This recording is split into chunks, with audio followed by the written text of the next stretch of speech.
Welcome or welcome back to anybody tuning in or retuning in from yesterday on my YouTube stream, which I think went well, uh, at least in terms of the panel. It was a meme panel, totally for fun, not serious topics. And even though it got a little bit passionate or whatever, heated and impassioned during some moments, I think it was like pretty much all in good fun. And hopefully it happens again. And also for anybody. Let's see if I can properly that. But the link to the YouTube should come up. Yeah, so as mentioned, I am going to be trying to separate content. Pretty much Twitch largely reserved for one-on-one conversations and the science and research streams. And then YouTube will put everything else. Or like all the VODs, just about everything. But today, hopefully if my connection holds up, which as mentioned, I have tweaked some settings that hopefully have fixed it. But if not, I'm going to start tweaking a little bit more. But today we'll be talking with JohnnyScarlett again, thankfully, since last week's discussion I think went really well. Super enjoyed it. So I have no doubt that this one will also be just as enjoyable, if not more. Oh, and DZ Drunk, welcome. Thank you so much for passing by. I hope you're doing well. And like, yeah, I have a decent amount of content, at least on paper, scheduled. I should be streaming again on Friday, another panel discussion or debate panel with Wick and a bunch of other panelists, essentially trying to convert Wick to a true leftist and not a centrist. And then another stream scheduled on Saturday, which will be a science stream in collaboration with Neuralicia, where we'll be going over a paper, and she's a neuroscientist, and it's essentially a neuroscience paper, or like a neuroscience biology, biochemistry. So that should be good. And then there's a few other streams planned next week, trying to be more consistent in planning content and obviously doing content for the next little while. But with that, we're going to get right into it. I'm going to see if JohnnyScarlett is ready, which I think they are.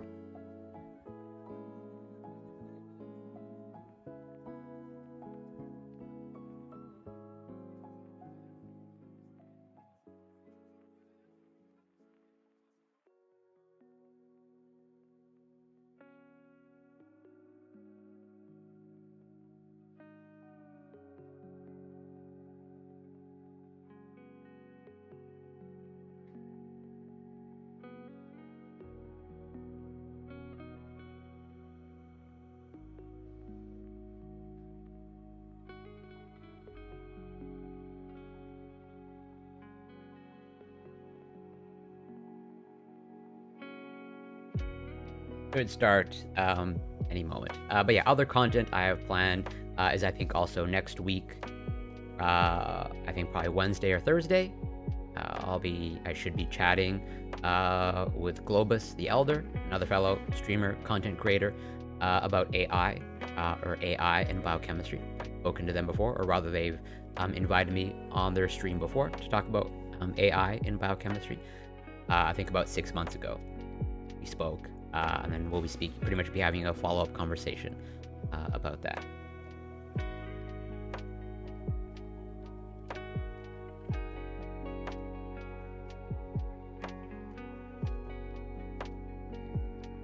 And then I've reached out to a few other content creators to see if I can schedule, hopefully, also more interesting, hopefully interesting conversations. And in the meantime, I'll also still be doing science and research streams. That should hopefully never stop, or at least not for the foreseeable future.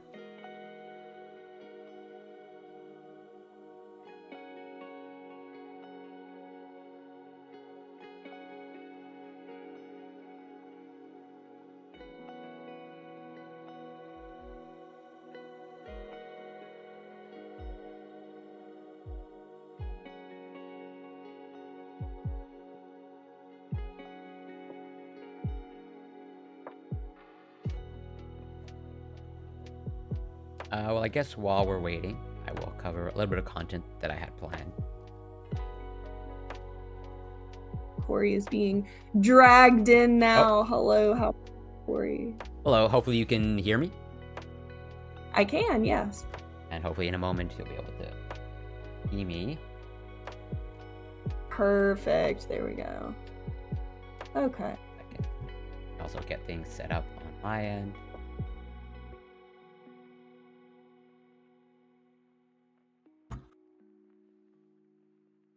There we go. Oh my god, Quabena. If you don't vote for Tim Scott, you're not black. Well, Joe Biden certainly can't pull that card again, can he?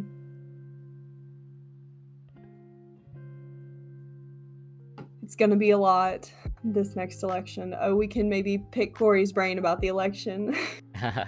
I'll do my best, as I never promise anything about something being contained in my brain. Oh, absolutely. And, I feel like you're a more left-leaning individual. Oh, of course. I'm a super radical leftist, absolutely. Super radical leftist. So you may or may not actually be really paying attention to the people who are coming out right now on the Republican side. There's a lot of them. So the headlines that I read, at least the most up to date that I read this morning is like Ron DeSantis is like declaring their official candidacy, presumably on Twitter or like in a Twitter space talk. In a space, yeah, I heard about that. Oh my goodness. Yeah. Elon Musk is going to attend. Yeah. Yeah. Which doesn't surprise me. And that should be at the very least entertaining. And I definitely have, some thoughts for sure. Whether the good thoughts, but thoughts for sure on the upcoming so from the Canadian side, we have our sort of like official election like cycle. Yours is a like pretty much continuous, never-ending election cycle. Kind of, yes, yeah. There used to be, from what I remember, like an acceptable time to start really campaigning and to announce your campaigns. And apparently all decorum has gone out the window. I really miss the days when like Obama's biggest actual scandal was that he wore a tan suit. Right, yeah. Or like he didn't it was like a lazy salute to the Marine as he was like exiting Air Force One or something to that effect. Oh my god. Yes, like the tiny little adherences to the stage play that at one point was the American presidency. Like they really were doing it up the way that the monarchs do it. And I guess it's fallen out of fashion. I don't know if that's the correct way to describe it. Yeah, it seems like there's a huge emphasis like just on decorum. Although I think Trump flipped that on his head. Oh yeah, we have 50 states. We're gonna have a lot of elections going on. Yeah, individual elections. That's so true. We're talking about the election cycle as if it's never happened before when you get to that. But like, yeah, like the anticipation of every single state coming through is always added, days, if not weeks, to the news coverage, which I'm sure like the actual news corporations are totally fine with. Yeah, like and all like it seems really hard. So again, I'm an outsider as a Canadian, but like I try to balance, or I try to place a little bit more emphasis on following Canadian politics. I'm a Canadian, but just out of sheer curiosity and also the fact that we're neighbors, I follow U.S. politics, but there's just like so much in following like everything that's going on, because like 50 states, and you have state elections and just like local elections and whatever Senate or rather Congress, etc., etc. It's just so much. It does feel constant, yeah. Like even when we're not actively electing these people, we are just constantly bombarded with what they're doing. And I can't tell if that's supposed to be... Here we go, Corey. I don't know where the web of money exactly is being pulled. Like, I'm not sure that there's a master puppeteer, because it feels like if the American hegemony essentially wanted to stay in power, they would make themselves likable. They would make themselves very respectable and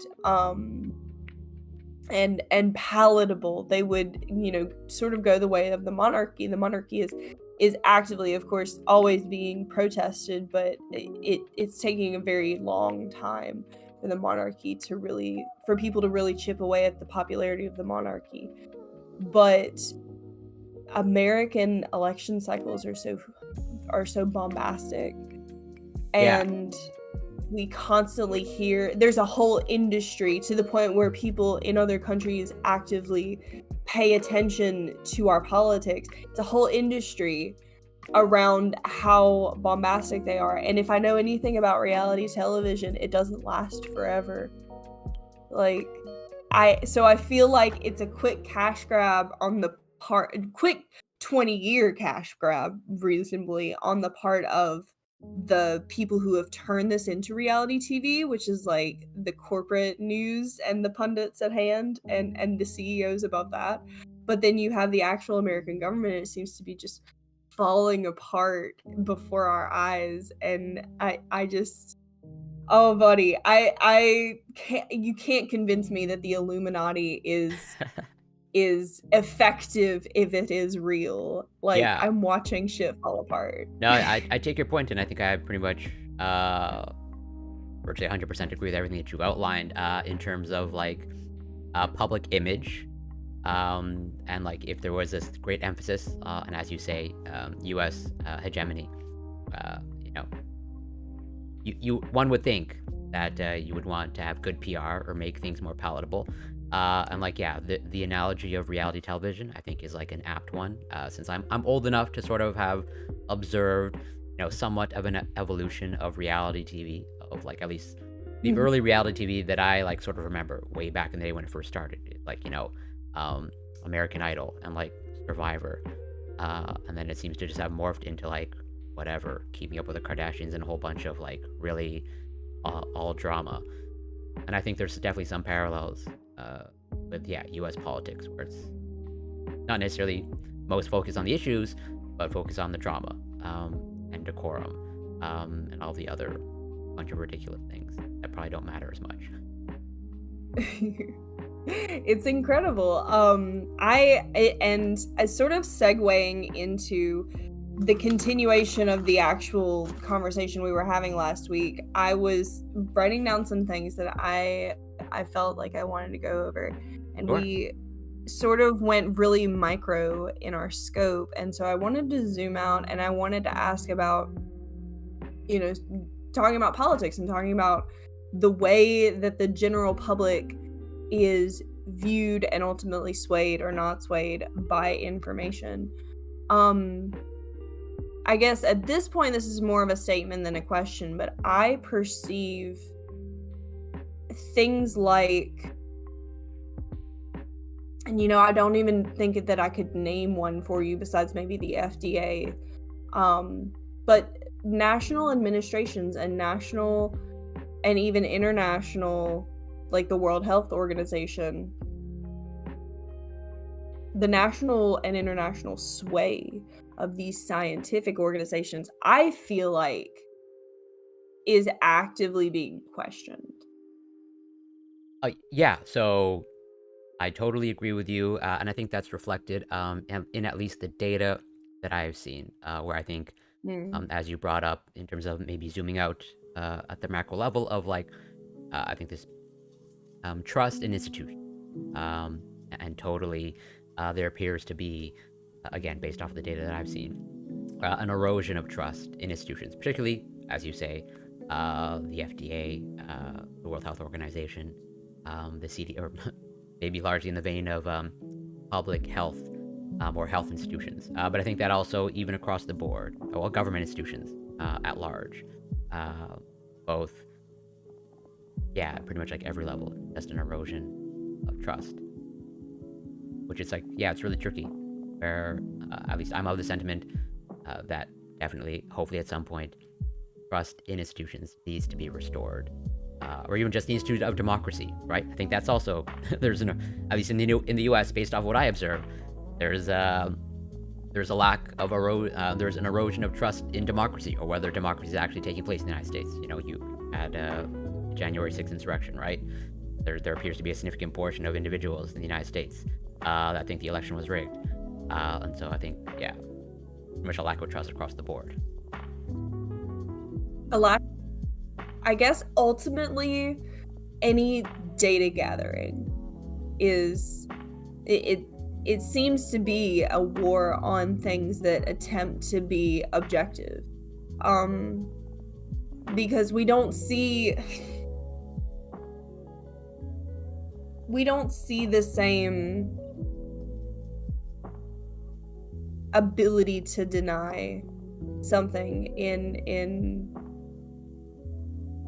I guess there's no parallel. There's really no parallel in any other realm of human society. Everywhere else that I'm thinking of is something that's very like taste or opinion based, and you know, that's one of the things that drives capitalism, is the ability to have choices. Does this make sense? I'm kind of like piecing this together as I'm going No, along. like, But completely, the ability to have multiple choices is what allows everyone to participate in what we currently call capitalism. You can have 3 different steakhouses within a 5-mile radius and it's okay. But then you actively start looking at data and there's nothing else that can be attacked so vehemently as the claim that something is objectively the number for something. I don't know, maybe that's like something that's natural to us. But yeah, it's really tricky, where it's like I'm pretty much going through the same process as you, of like trying to yeah, figure things out. yeah. I can't think of the situation that we're in appears to be sort of unprecedented. But I may just be ignorant of my history. I see. I also don't have objective history on this sort of thing, but like it just feels, everything feels like information is simultaneously so important and yet so abundant, to the point where even something like a scientific study has multiple ways to be interpreted in a way that it'll be implemented, especially capitalistically. Yeah, so 1,000%. It's Sorry to cut you off. I apologize. No, it's okay. But yeah. So again, I'm old enough to, you know pre-internet or pre-World Wide Web life, and let's say, you know, the widespread or the dissemination of academic journals that are now like pretty much accessible online to the general public. As in, like, it's really tricky. And I'm not saying I know what the answer is, but, you know, back in the day, you know, in our ivory towers in academia, you know, if you wanted to like look at a scientific article or like, you know, follow a specific field, you had to subscribe to the journals, and, you know, you get your paper copy journals, like Nature magazine, etc., etc. The periodicals, science, Yeah. like these are paper copies, where it's like this information was largely inaccessible to the general public, and there's definitely a strong case that that is a bad thing, where it's like, you know, I generally operate under the heuristic that, you know, the more information that people have access to, the better. So like, now that scientific information is like available online, and pretty much like every journal worth its salt has an online version that is accessible, and pretty much with enough willpower or internet sleuthing, you can pretty much get access to any publication, any scientific publication. And as you say, it's been interesting to observe someone who's in science, sort of see how people use it, misinterpret it, or find just ways to discount it because it doesn't fit whatever narrative that they have in their mind. Where sort of the expression that I use of like, yeah, this is the age of information, but it also appears to be the age of misinformation and disinformation and misinterpretation as well. How do you think you would explain good research practices to the general public, to a general audience of people who have no idea how to parse through Yeah, and here science news and that's a fantastic question. Well, that's one of the reasons why I got into streaming, is to hopefully, whether I can actually effectively communicate science, I don't know, to be determined, or I'm even a good communicator, period, also to be determined. But that is something that I even spoke about it, a couple of streams ago, or like 3 or 4 days ago, of like, what is good science, or like, what if the conditions or the questions you're trying to answer, it's impossible to do good science, or quote unquote good rigorous science in that circumstance. And you just like come to no conclusions, and you come to no answers whatsoever. Where going back to trust institutions, where it's like, I will fully recognize there appears to be an erosion of trust in pretty much all institutions, including scientific ones. But then I would say it's on us as scientists, hopefully go out there and hopefully reestablish trust through communication. I'm hoping through greater transparency and more communication, trust can be reestablished. Not that I think that I'm going to be the one to solve this problem. But I think, the onus is on the scientists to pretty much, I think, whereas before, going back to what I was saying earlier, in terms of like, scientific publications back in the day were just like paper copies, and just, academics at research institutions read them. So like, now that the public has access to them, hopefully there are good scientific communicators that like, it's good that the public reads them, but then hopefully they should be consulting, or recognizing that probably the actual experts are in the best position to actually interpret them and form meaningful conclusions. So with to answer your question of like, good science, or like, what are the actual rules of, or if there are any guidelines. I don't know if there are any formal ones. Just like generally speaking, there's sort of like a hierarchy of evidence. I actually went over this a couple of streams, of like, some journals, where I was using an example of a specific journal, the Journal of Neurology. They literally have a ranking, like when they publish something, they give it a rank of like, hey, this is like class 4 evidence. The classes go from class 1 to class 4, and like class 1, this is like, really high quality, a randomized double-blind placebo-controlled trial, and then class 4, like pretty much whatever, not bottom of the barrel, but like, this is a lower quality, or like lower quality evidence. Because the example that I was using with the article that I was covering, it was an article about rare diseases, and there's a significant challenge when it comes to rare diseases, where, as the term implies, they're rare. And so like for a specific condition, the one that I was using, for example, was progeria. Like this is an exceptionally rare genetic condition, that like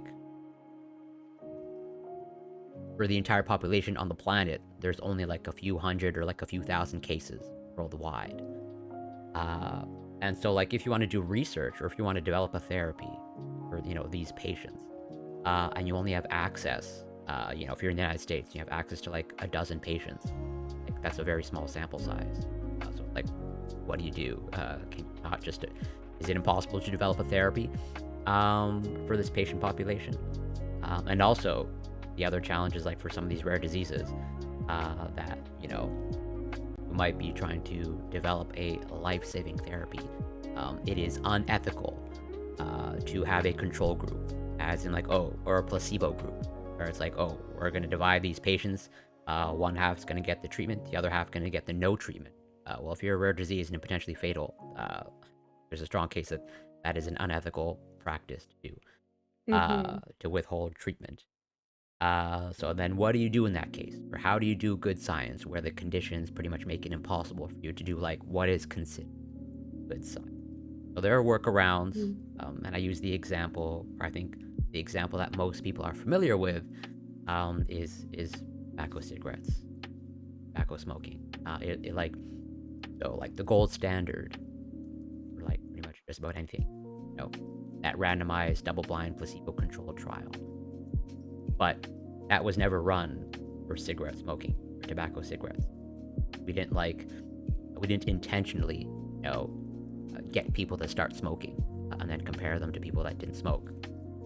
It was like through a long course of time, longitudinal data, epidemiological data, did we eventually, come to, I think, the very firm conclusion that tobacco cigarettes are associated with a whole host of negative health outcomes.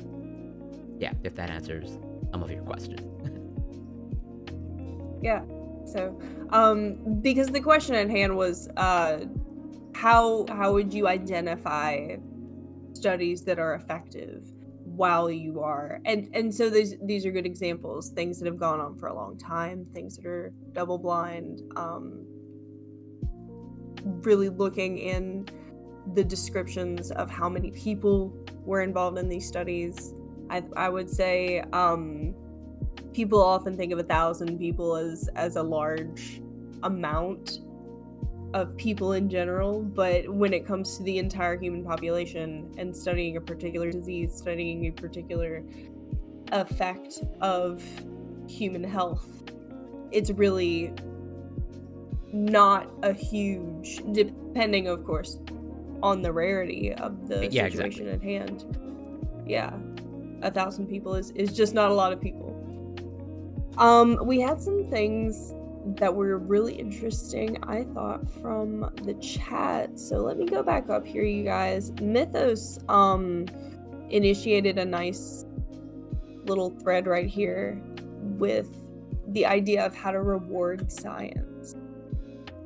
How would we reward, I believe they said, just regular, we would say good science, I think. Yeah. But how do we reward science? And then mentioned things like lobbyism, and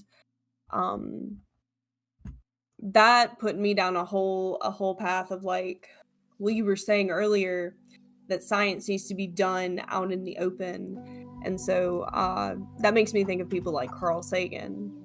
And I think those people, like a Carl Sagan or a Michio Kaku, those people are well respected publicly and well compensated for science. But that's obviously not a sustainable, fame is not a sustainable way to keep science going, is it? I don't think that's the lesson here. No, at least I personally don't think so. And so these are just my thoughts, or just my opinion. Where so people like Carl Sagan, so those are great examples. At least I would say those are great examples of science communicators.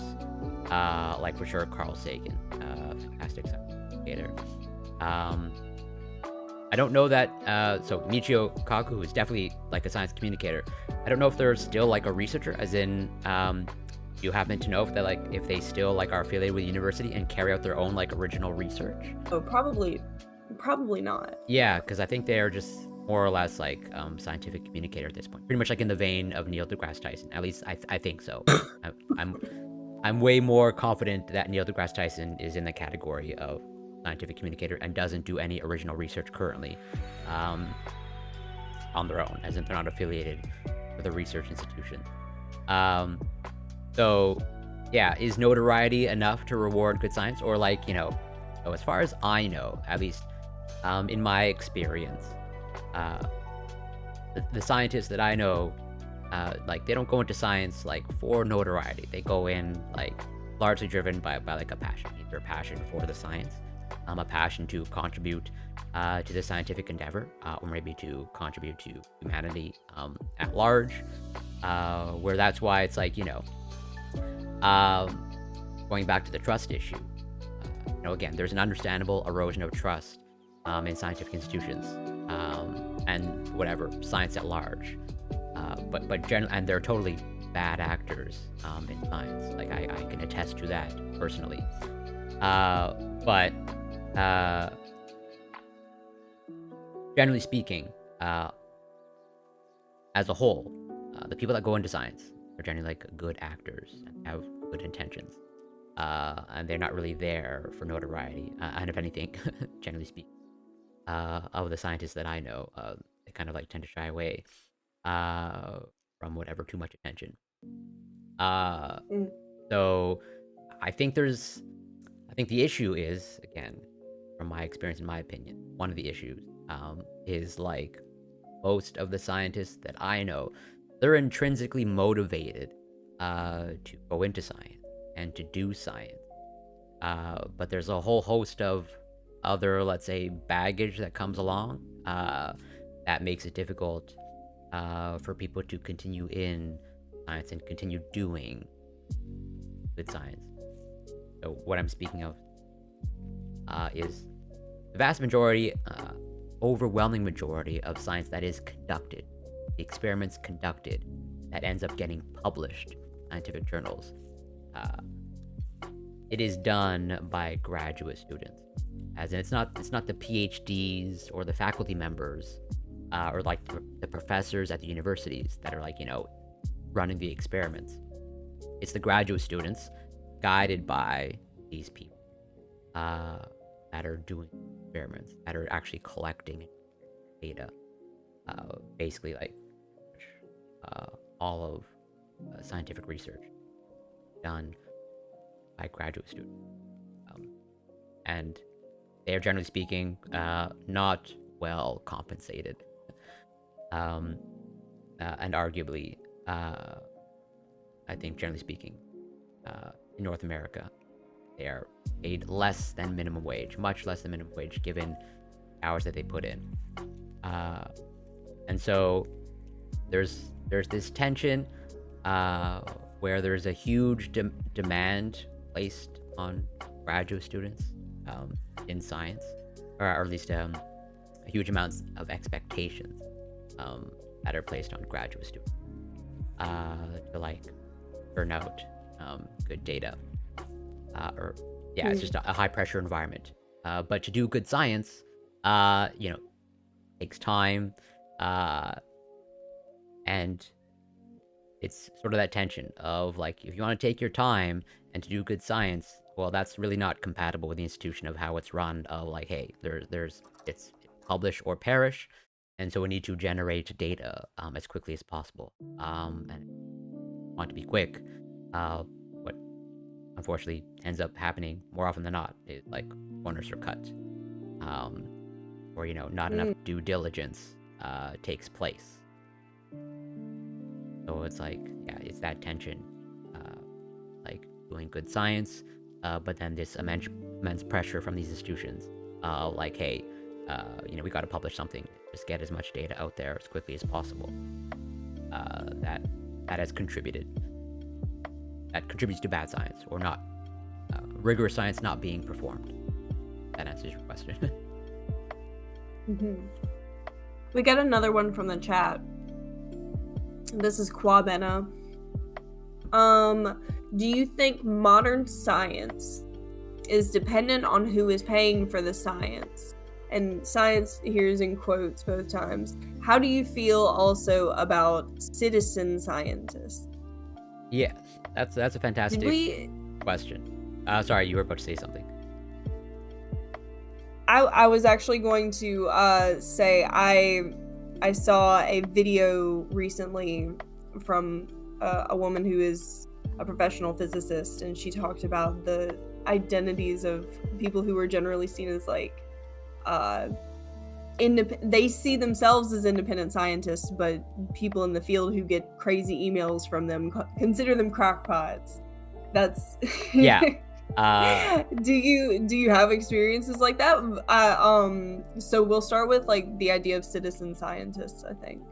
Yeah, so at the end of the day, just as I have gonna bring in my fitness side, as in just I'm all about fitness, and I think fitness is for everybody.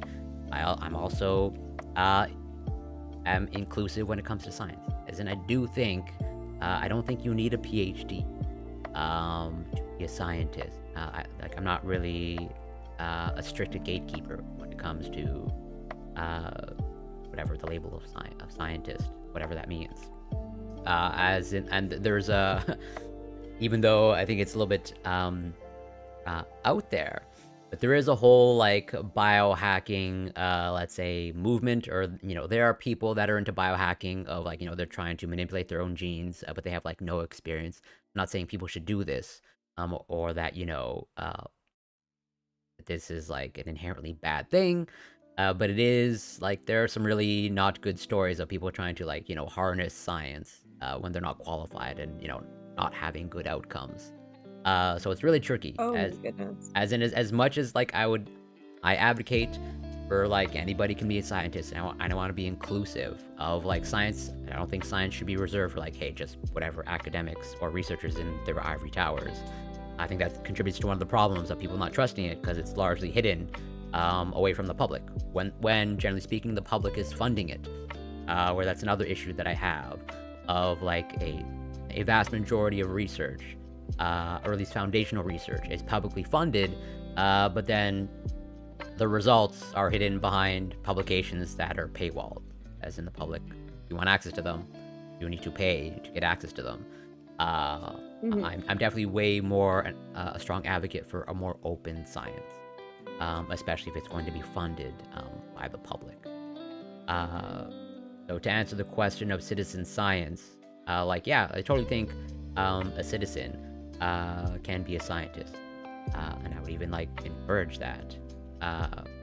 But I think there's a difference between a citizen scientist and a person trying to do whatever science or biohacking on themselves, where it's like, yeah, I'm not sure exactly where the line is, but at the end of the day, biohacking sounds terrifying. Yeah, it really does. I think there's a Netflix documentary that was brought to my attention. I haven't watched it. I can try and look it up. But yeah, like this whole concept of biohacking. Yeah, it's called Unnatural Selection on Netflix. Unnatural selection. Yeah, and it's largely about these biohacking individuals, or you can maybe even put the label of citizen scientists on them, where it's like they're pretty much like trying to do gene editing on themselves, where it's like there's an actual we do gene editing in academia and in research, but we do it under very controlled settings, and I think we have a much better understanding of how to use it and hopefully use it appropriately. But then like yeah, there are people with not sufficient training trying to do the same thing themselves. And I think there has been a person or a couple people that have died as a result of that. I think of modern gene editing, and I think of things like, I believe one story that I heard was a woman who had a cancer of the eye. There was something about her eye, and they went through and they essentially like grafted something into her eye that changed. Am I thinking of the right is that like an active say that again, sorry. I'm trying to think of if this is active gene editing or if it's something that I'm remembering that's completely different. I'm just wondering how these people are gene editing themselves actively. Oh, so that is a good question. Where I don't think that I don't know exactly what they're doing, because I don't follow it closely, or all that closely, in terms of like what they're doing specifically. I just know that what they're attempting to do. I can sort of venture a guess in terms of what they're attempting to do, since like I actually know, let's say, the main what strategies are actually used in research to edit genes in, let's say, animals or potentially humans. The most popular ones are the ones, let's say, promising potential. Well, everyone knows about CRISPR, but then maybe the less well-known one would be AAVs, or adeno-associated viruses. But basically, I'm assuming they're trying to perform CRISPR on themselves, or AAV gene therapy themselves. Where, I mean, technically speaking, it's doable in the sense that, whatever, if you have enough money, you can order the reagents to do it. Exactly. This is what I was thinking of. CRISPR used CRISPR was used to repair blindness. It was I put it in my chat just now. It was a condition that degrades the retina through excessive pigment. DJ Che, welcome. Hello. The retina through excessive pigment. Here, I can send it to you. DJ Che, that'd be great. Welcome. Hello. Yeah. Let me take you off the screen for a second. Here, I can send it to you. Yeah, that'd be great. Yeah.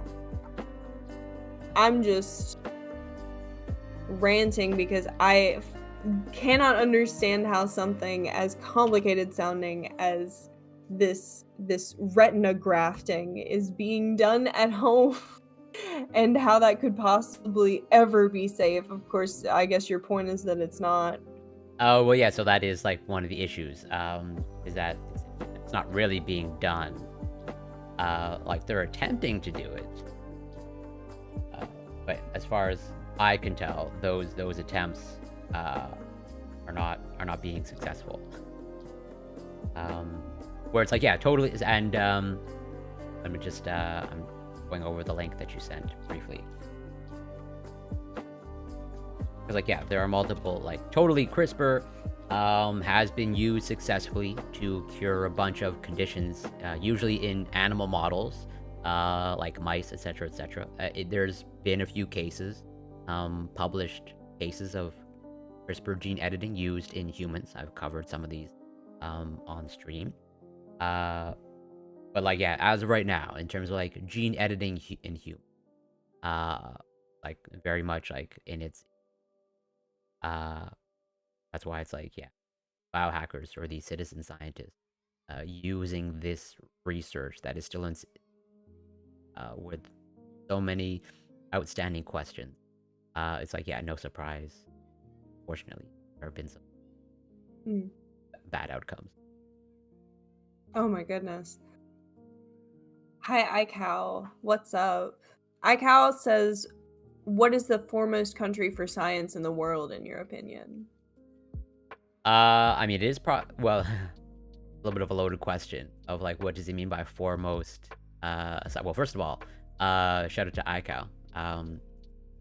Yes. But I mean, yeah, in terms of, if I remember the numbers correctly, in terms of just like scientific publications and just like research productivity, like the US still seems to be like number one. Cool. Not just in sheer number, but I think even whatever per capita, or like as a rate. And I think even just in terms of money, I think they fund the most. Whether the US is actually publishing or it's resulting in the best science, but I guess that's debatable. But I think the proof is in the pudding, in terms of like, yeah, most of the cutting edge research that's occurring, generally speaking, is in the United States. Not just, but largely driven by, that's where the most. Dad has an interesting question. Why do we use science in this way? Science in quotes. So I assume you mean like the word science. I was a little I guess that's not as obvious as it could be, but science is in taking in data and running active research in a Yeah, field. I mean, it's a valid question, but I mean, if we're gonna get a sort of that, I mean, at the end of the day, if I remember whatever the etymology of science properly, it's like whatever, it's like Latin for like to know, or Greek know. Well, it's like, I don't know, it's almost like asking why do we use the word philosophy in this way. I'm not even sure what the question actually like an okay, so he says like an Eichhouse question, but also when people appeal to science when trying to argue for something, as in the science says, yeah, I think it's just a catch-all for peer-reviewed data. Yes, phenomenologicus. Yeah, I think Yes, it's I just like that. whatever the scientific evidence. Well, so I don't know many scientists use the phrase "the science says." I don't think I've ever. Mm. Uh, I will say maybe the science or the evidence points to, or at least the current evidence concludes. But I don't know that. Generally speaking, I don't know any actual scientist that just makes proclamations of like the science says X, Y, Z. But I could be wrong.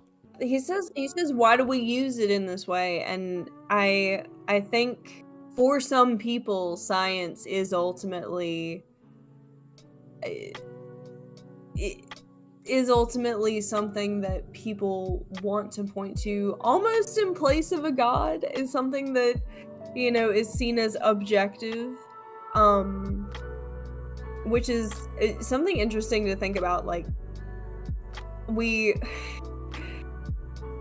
Corey, I'm about to go on a rant. But go I'm for it. so sorry. Nothing to apologize for. So there was a strange and beautiful religious and scientific synthesis in alchemy and in these sciences that we sort of went in and out of actually taking very seriously. It's almost like God is being very, very slowly supplanted by science within the structure of Western society. And now that I say that out loud, it's kind of obvious. But the idea that we appeal to the science, the leading theory, as someone said in chat, Phenomenologicus says science is a symbolic index of a peer review process. And so, yes, the objectivity of peer-reviewed data is our foundation, I guess you could say. Yeah, just like whatever. It's a foundation that lots of people really, really depend on, and so they start to use the science as sort of this ultimate appeals process. Totally, and I'm almost certainly actually I would consider myself in that camp of at least attempting to be evidence-based. But yeah, I try not to use language of like whatever the science says this, that, where I would agree it's just sort of a catch-all, and some people elevate science to whatever, maybe to unnecessary levels, but it's like, well, what else do we have, kind of thing. But that's a I don't know what else to use, or at least if we're not evidence-based, then what are we? I don't know. Yeah, I mean, and it felt that way for a long time in the social sciences as well, I think. And we've come to a point where the social sciences are like actively having, I feel like, a public crisis. I don't think that people take opinion polling or small scale polling as seriously. Yeah. I don't. No, I'm just putting like pieces together. No, I agree with you. Where, so, not that I know the entire history of the social sciences, I have a decent amount of like, well, again, going back to like trust. I think there can be an understandable mistrust, not just of all sciences or the quote unquote hard sciences, but also for sure of the social sciences, where it's like, there are totally examples. Like if you look of like early days of anthropology, like there were literally like the anthropology games of like pitting like literally like one race against the other, or quote unquote race of like, hey, let's just have these particular ethnic groups compete and so, like see which ones are the best ones. So it's like totally, given its history, both in the hard sciences and the social sciences. Again, there's an understandable mistrust, and I think some of that was maybe not fully restored, but like let's say much greater confidence given all of the results that have occurred in terms of technological advancement. But then, like, yeah, as highlighted earlier, it needs to be going now in the opposite direction, where, like, yeah, there's not just a reproducibility crisis in, like, the social sciences, but that totally tracks and is occurring in the hard sciences. And it's like, yeah, I don't know what to do about that. Where, and you are correct, at least in my opinion, of like, again, misusing data or don't trust opinion polling, or that, we can't form any conclusions at all about opinion polling, or just, statistical data about, large populations. Where it's like, yeah, it's really tricky. I don't know. Comes down to hopefully better communication and transparency. Yes, and something that opinion polling has always interested me about opinion polling is the bias for people who actually believe in polls, who answer opinion polls. I'm a little bit distracted. I think that I am going to take a break really quick. I usually take a break about an hour and a half in. Sure. If that's okay. That is totally. Yeah. Okay. What I'm gonna do is I'm gonna mute both of us, and I will be right back. Yeah, absolutely. Just let me know when you return. Oh, okay.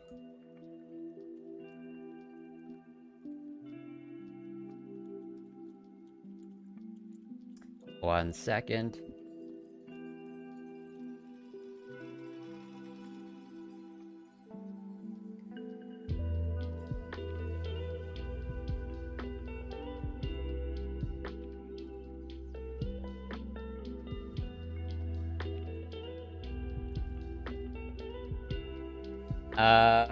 So, I mean, yeah, going back to, or this is pretty much, at least in my mind, in the vein of like, a lack of trust in science. Where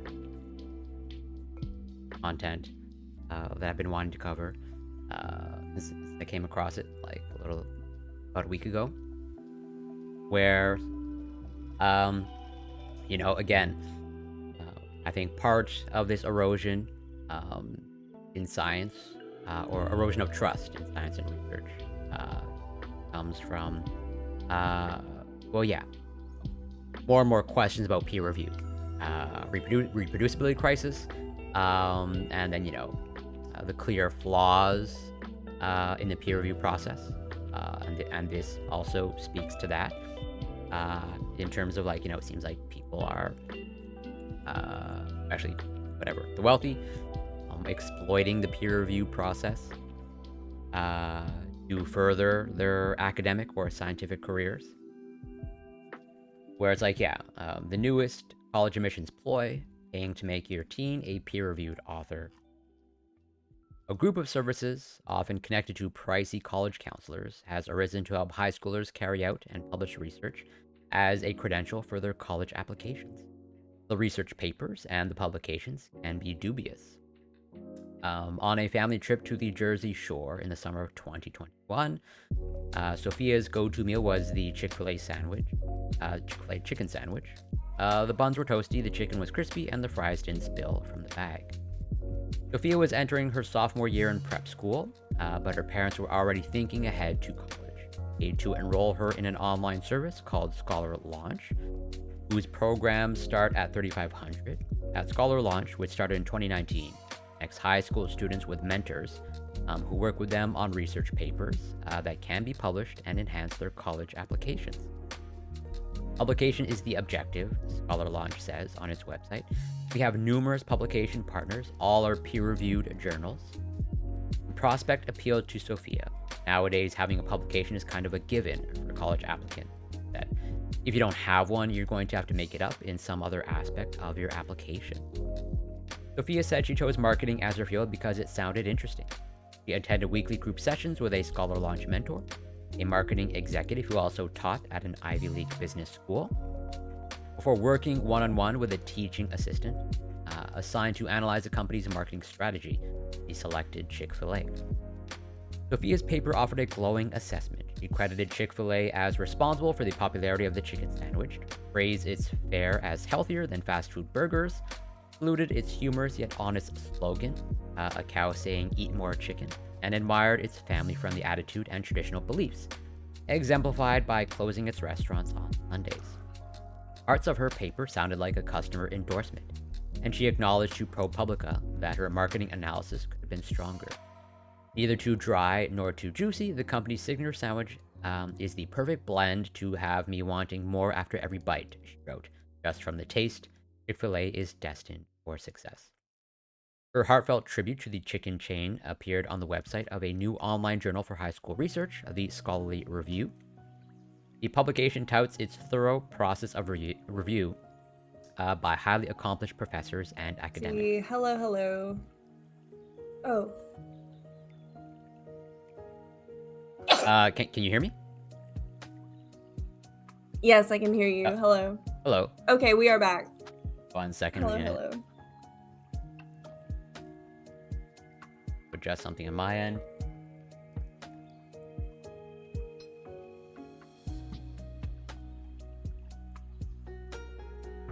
Yes, we're back. Welcome back. Hello. Let's see. We got a comment from Thanam. The problem with soft sciences, iCal also saying soft sciences really do have a problem. But the problem with soft science is making to this hard science can build telescopes like the JWST to collect data on early cosmic galaxy information, but trying to objectively peer review aspects of human cognition and behavior is like that JWST peering into the black hole of the galactic center. Practically impossible for now. Soft sciences must lean on statistical analysis because the data is embedded in complex biological I see where you're going with this, Phenom. I'm sorry, I lost you for a second. Soft science must lean on statistical analysis because the data is embedded in complex biological systems like animal-human cognition and behavior. I see. Okay. So hard to peer review what you can't collect data on. Yeah, I definitely there we go. have a lot of thoughts. And totally no. So I definitely criticize the soft sciences a lot, and I especially I really heavily criticize like a lot of economics research, and I even like whatever in a joking way like look down upon like all of economics research, even though I actually cover some, and there's like some good economics research out there, and I also cover a lot of psychological research, but I also like heavily criticize as well. But you know, I don't know that I fully buy into the distinction between the hard sciences and the soft sciences, where like sure there's statistical analysis, that, needs to occur, generally speaking, more in the soft sciences, especially when you're dealing with whatever, when you have to deal with controlling for variables that are, can't actually manipulate in the lab. But I think if you really zoom in on the quote unquote hard sciences, I think you'll see just how spooky and kind of like ethereal and kind of soft it actually is. Of like where like kind of like we also pull ourselves up by our bootstraps, so to speak. Of like, so try to give an example as best I can. I know I'm not articulating my point all that well. So I'm sort of like a specialist on, I'm like a biologist slash biochemist, and I study like well, generally speaking, I study protein interactions, and like sort of one of my areas of I hesitate to use the word expertise, or whatever, some level of expertise, is in a technique called like surface plasmon resonance, where whatever I would encourage everyone to just go whatever, look at the Wikipedia page for surface plasmon resonance, and if you can understand that Wikipedia page, all the more credit to you. But you'll see how spooky the physics can get, and that when you break down that technique, and like when you actually like employ this, like there's a lot of things that, let's say, like this technique works, and like it's a robust technique, but when you zoom in really closely, there's just like a lot of unknowns that are occurring that, like, pretty much at the end of the day, we're like, well, we know this works, or at least whatever appears to work, so we're just gonna go with it. That's the guiding principle for many techniques. Of like, well, we zoom in, and we're like, we're collecting data with it. The data appears to track, but then once we zoom in, it's like, well, we don't actually really truly know what's going on here. Or rather, like, things can really go off of the rails if you just like manipulate a few parameters. But like the selection of these parameters are completely arbitrary. Surface plasmon resonance, by the way, is a phenomenon that occurs where electrons hit a thin metal sheet and become excited by light that is directed to the sheet with the particular angle of incidence. Okay, so they then travel parallel to the sheet. I know I'm probably doing a terrible job just reading off of the Wikipedia, but I thought that I had it for a second. So here I'll test some level of science communication, because I can sort of demonstrate, because like I totally take the point that the words on the Wikipedia page, and like how does that actually translate into like, a scientific technique that can generate data, where like I have I don't know if it mentions gold at all in the Wikipedia page. It should, but like, so I'm holding in my hand a gold sensor chip. It's actually a prism, okay? It's a small prism, and we use gold for a reason, because there are special properties of gold. That's what gives it its plasmon resonance feature. So the description in the Wikipedia page can more or less be broken down to a certain extent, of like this gold prism. Okay, like light shines at an angle. Okay, the prism is designed in a very specific way, and we use a very specific wavelength of light. And as a result of like the specific wavelength of light hitting the prism at a specific angle with this specifically designed prism, something happens to the gold surface. The surface begins to plasmon resonance, and it essentially becomes a biosensing surface. As in, if something sticks to the surface, you can detect it. As in, you'll basically get a signal in your software. That's essentially it, in a nutshell. Whether that explains it properly, I can't say. That is sort of like the technique in a nutshell. of using light and a gold prism and shining a light to make a sensing surface. And I just received a raid. One moment. Cool. Thank you so much for the raid. Super appreciated. Tetsu Paul. Shout out to Tetsu Paul. Hey, I'm in Tokyo. I'm a liberal. What's up? And welcome, April. Thank you so much for the follow. Let's see if I can do this properly.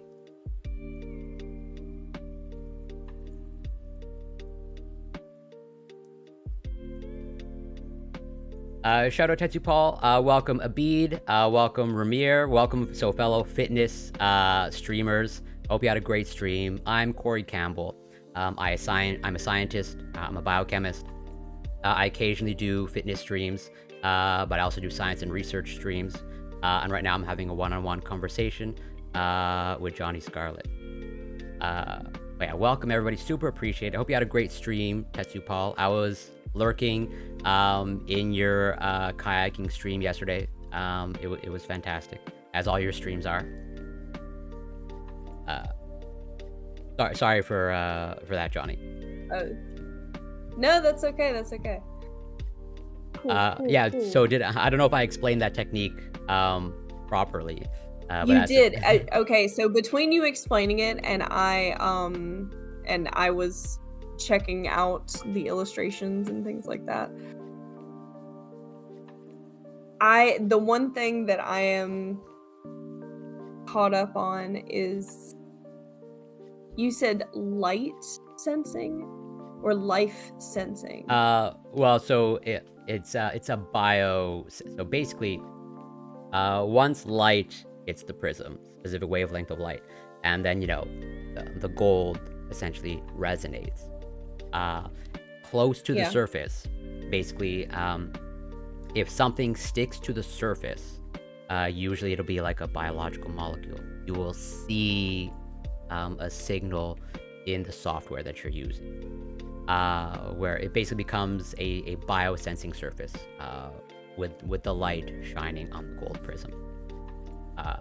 Essentially it in a nutshell. And so how it's used, so when I mentioned protein interactions, what we typically do, okay, is like we stick a protein on the surface.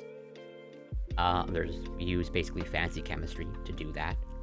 And then if we want to determine if like two proteins are interacting, so let's say we want to determine whether protein A and B interact in a biological system, let's say in your cells, then what we will do is we'll stick protein A onto the surface, literally, like it'll be on the surface of this gold prism. Whoopsies. And then we will the light will be shining at specific wavelength of light, and it'll be plasmon resonancing the surface, and then we will like literally flow over a liquid solution of the other protein B, and if protein A and protein B interact, then you will sense that with the technique, as you'll get a readout in the software, because something is accumulating at the surface.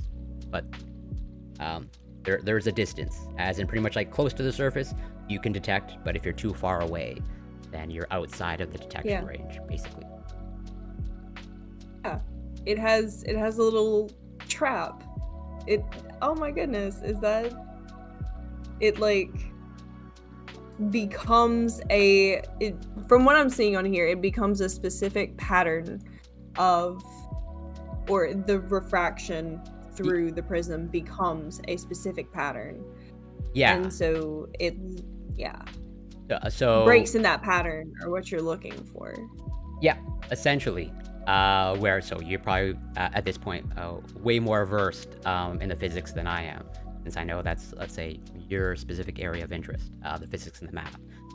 Where so that's where like the not disconnect, but that's where being multidisciplinary is, let's say more ideal, where it's like, so me as the biologist / biochemist, like I can use the technique, I know how to design the experiments, but in terms of actually explaining the physics of it and like all the math behind it, like I totally am not equipped to do that. I can give you like the bare basics of like you are generally measuring changes in wavelength, generally speaking, with the technique of like as things accumulate on the surface, there's a wavelength change occurring, and it's through that wavelength and like fancy math, that change in wavelength is converted into the software into a readout.